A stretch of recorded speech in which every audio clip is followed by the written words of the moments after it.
সম্মানিত দর্শক, ছোট বাচ্চাদের ডিজাইন গোলজামা কাটিং। এই জামাটি তৈরি করতে 12 গিরা করে একই পরিমাণ 2 কালারের কাপড় নিয়ে একটা মার্জিন করার পর 11 ইঞ্চি নিচে হাফ বডির জন্য একটি মার্জিন করব। শোল্ডারের মাপ নিব 4.5 ইঞ্চি পরিমাণ, এখানে একটি মার্জিন। আর মহলের মাপও নিতে হবে 4.5 ইঞ্চি, এখানে একটা মার্জিন।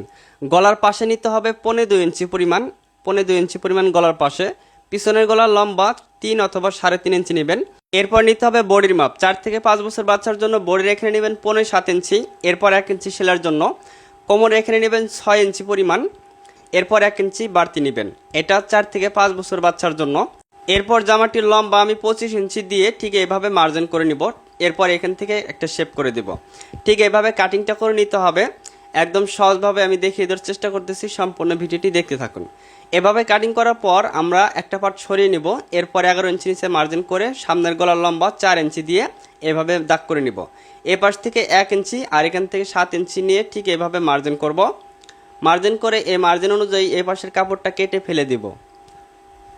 ঠিক এইভাবে কাটিং করতে হবে। আর গলাটাও একটু বড় করে নিতে হবে।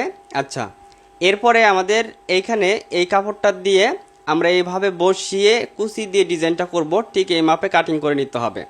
এরপর দেখেন এইভাবে আমাদের ডিজাইনটা করতে হবে। সামনে এইভাবে বসিয়ে কুচির কাপড়টাকে এইভাবে বসিয়ে সেলাই করতে হবে। অবশ্যই সেলাই ভিডিওটা দেখাবো। ভিডিও